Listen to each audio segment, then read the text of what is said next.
이거는 증상이 나타났을 때 검색해 볼 게 아니라 평소에 미리 알고 있어야 되는. 그쵸. 이거는 다리를, 우리 애가 걷는 게 이상하다면 끄는 건지 저는 건지를 지켜보고, 그다음에 만약에 약간 그게 헷갈린다면 지금처럼 검사를 해보는 거죠. 세워서. 안녕하세요. 박정윤의 멍냥멍냥의 박정윤 수의사입니다. 죄송합니다. 그동안 너무 오래 못 만났죠. 많은 일이 있었습니다. 사실 그 사이에 달래가 수술을 했어요. 오른쪽 고관절 수술을 하고 왼쪽 슬개골 탈구 수술을 했습니다. 그 이전에 또 달래가 디스크가 왔었답니다. 지금은 많이 좋아져서 함께 촬영을 할 수 있게 되었습니다. 그간에 진짜 그 힘들었던 걸 생각하면 너무 진짜 눈물이 앞을 가립니다. 너무너무 행복하고요, 지금. 그리고 제가 수의사지만 아픈 아이의 보호자로 또다시 많은 것을 배웠던 시간이었던 것 같습니다. 그래서 오늘 저희가 같이 나눠볼 얘기는요, 달래의 증상, 다리를 끄는 거, 다리를 저는 거. 다리를 이상하게 걸어요 라고 할 때에 그 두 가지로 판단을 할 수 있는 것들이 있어요. 그래서 굉장히 중요한 지표가 될 것 같아서 여러분들께 소개를 시켜드리려고 합니다. 먼저 관절, 그 다음에 통증, 이런 것 때문에는 다리를 절뚝거리게 되는 거죠. 예를 들어서 제가 이쪽 발과 다리를 전달하는 건 이쪽 다리의 통증, 관절의 염증으로 인해서 다리가 아프기 때문에 다리를 딛지 못하고 들고 있는 거예요. 이쪽 다리가 아프다면 디딜 때 아야, 아야, 아야. 제가 그냥 하는 게 나을 것 같아요. 그러니까 너무 이쪽 다리가 아프다고 하면 이렇게 되는 거죠. 반면에 다리를 끄는 경우가 있어요. 이런 식으로. 이런 경우는 어떤 경우냐면 그러니까 척추로 내려오는 이 신경 쪽에서 문제가 생겨서 아래쪽에 신경에 문제가 생긴 겁니다. 그거를 간단하게 볼 수 있는 게 아이들에겐 고유반사가 있어요. 고유반사가 뭐냐면 아이들은 다 이렇게 발바닥을 딛고 있잖아요. 근데 제가 발등을 꺾게 되면 다시 발바닥으로 디디려고 하는 원래의 반사작용입니다.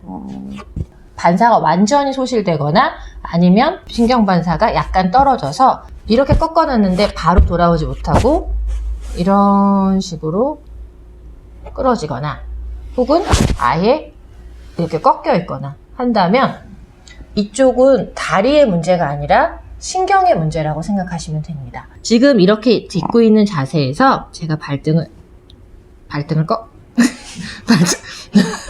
고유반사 있습니다. 알았어요. 한 번만요. 이렇게 계속 있다면 이거는 신경계에 문제가 있는 겁니다. 다리를 완전하게 발바닥을 딛고 걷는 자세가 아닌 술 취한 사람처럼 약간 비틀거리면서 다리에 힘이 풀린 것처럼 이렇게 걷게 됩니다. 이런 증상들이 다리를 끄는 증상이에요. 다리를 끌 때에는 디스크 질환이나 척추 쪽의 신경계 질환을 의심해야 되기 때문에 사실은 시간을 좀 다투는 문제일 수 있어요. 증상을 보이면 지체하지 마시고 가까운 병원에 가셔야 합니다. 골든타임이 있거든요. 48시간 안에 움직이는 게 가장 중요하고요. 그 다음에 다리를 절뚝거린다라고 하면 응급은 아니에요. 지켜보시고 움직이지 않게 운동 제한을 해주시고 혹시나 발바닥에 뭐가 박혀 있거나 발이 아픈 부분은 없는지, 그다음 만졌을 때 어딘가 통증을 호소하는 부위는 없는지 그런 걸 먼저 보시고 집에서 찾을 수 없다면 병원에 가셔서 방사선 검사를 하시는 게 맞습니다. 만약에 다리를 끌었는데 골든타임을 놓치면 어떻게 되는 거예요? 신경 질환이 있을 때 그레이드가 있어요. 신경 손상에. 고유반사가 좀 떨어지는 경우, 아예 없는 경우, 혹은 고유반사는 남아있는데 뒷다리에 힘이 좀 떨어지는 경우, 혹은 이렇게 딥페인이라고 해서 통각 반응을 보게 되는데 이런데 꼬집으면 미안 살짝 아주 살짝 한 번만 이런 식으로 반응을 하게 되는데요. 이렇게 하거나 팽 한다거나 하는 반응이 없는 뒷페인마저도 소실된 상태라면 디스크가 심하게 손상된 상태일 수 있기 때문에 48시간이 지난다고 해서 문제가 되지 않을 수도 있지만 그 디스크 질환의 심각 정도에 따라서는 그 시간이 굉장히 중요한 골든타임이 될 수 있어요. 그래가지고 예전에 이런 케이스가 있었어요. 어떤 보호자분이 뒷다리를 이렇게 흐느적거리면서 걸으니까 병원에 가셨대요. 시골이었는데. 근데 거기 그 선생님이 이 아이를 엑스레이를 찍고 별 문제가 없다라고 하면서 근육이 약한 것 같으니 운동을 시키라고 했다는 거죠. 그 친구가 코커스파니엘이었는데 그래서 그날 저녁에 열심히 산책을 했대요. 그 다음날 아예 뒷다리가 주저앉아 버려서 응급으로 내원한 적이 있었습니다. 관절이나 이런 걸 보는 게 엑스레이이기 때문에 다리를 끄는 경우에는 방사선으로 나오지 않아요.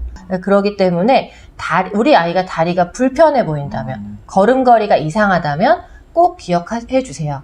다리를 끄는지 혹은 다리를 저는지 그것만 기억해 주시면 급한 상황에서 대처할 수 있는 그런 기준이 될 수 있을 것 같습니다.